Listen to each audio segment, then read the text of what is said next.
Hey guys, so this is another tea time video, and so let's get right into it.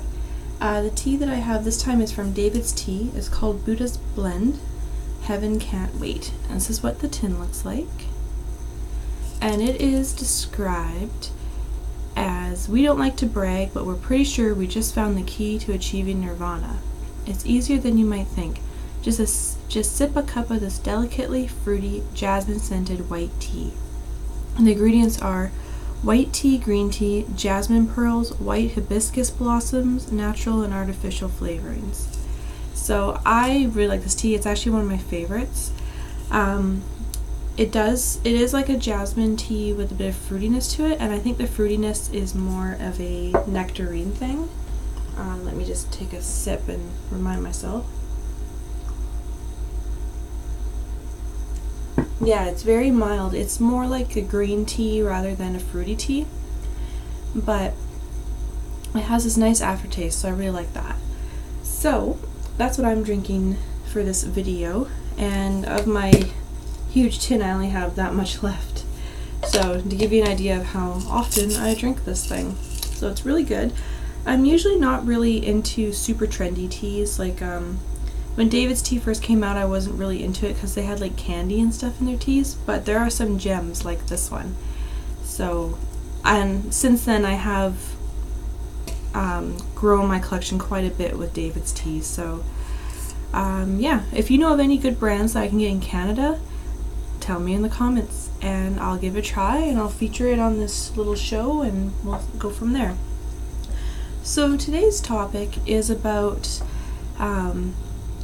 author bios, and I was wondering if you learn about an author before or after you read a book, and does that enhance the story for you or does it take it away?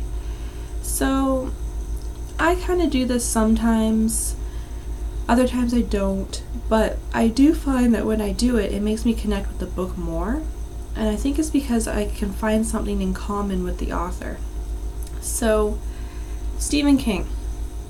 Everyone knows who Stephen King is, and you know, I've learned lots about him, like how he got hit by that van while he was walking and he almost gave up writing. The reason why I looked into Stephen King more is because when I read his books, it's like my dad's talking to me. The language is very similar, and so I really like that. It's very nostalgic for me. Then we have his son, that goes by the pen name Joe Hill, and this is his newest novel, The Fireman. And Joe Hill, you know, I kind of think of him, well, he's the son of Stephen King, so sort of like a brother kind of thing to me. So I kind of have this sense of duty to read his books and to really get to know him better. I find that I enjoy the stories more if I know where the author's coming from and what he's trying to achieve. So for that, I really like learning about the authors.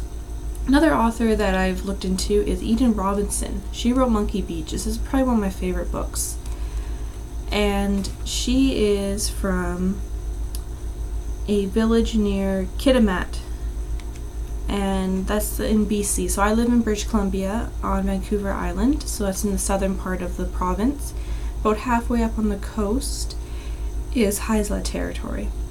And this book in particular mentions a residential school in my town, so you know, that was kind of unexpected to read about because my town, you know, no one knows anything about it really. But this is a native author, and my town is full of natives. We have many different bands surrounding the valley and in the valley. So when anything that comes up with First Nations, I sort of gravitate towards a little bit because it reminds me of home. It's very comforting to read about. And then the last book I have to show you is The Girl with the Dragon Tattoo. Oops, didn't mean to do that. By Stieg Larsson. And I don't know if you remember, but this partially became really popular because he delivered the manuscript and then he died shortly after. So I think everybody wanted to read it because the guy died. And then there's a new book out now that someone else wrote. But, you know, I will admit that I was kind of drawn to read it because of the hype, but not because the guy died delivering this manuscript. So my question is to you, are there any books that have authors that you specifically read the bio at the back of the book, or you know more about the author and it helps enhance the story for you?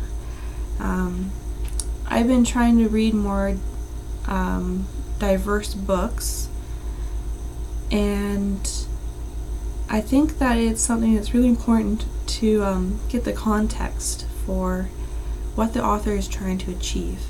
So that's my question for you this time. Thank you for watching. Please recommend me any books that have touched you because you've read the author's bio and you feel like they really got a good grasp on the topic. I guess this could be like an own voices sort of thing now that I think about it.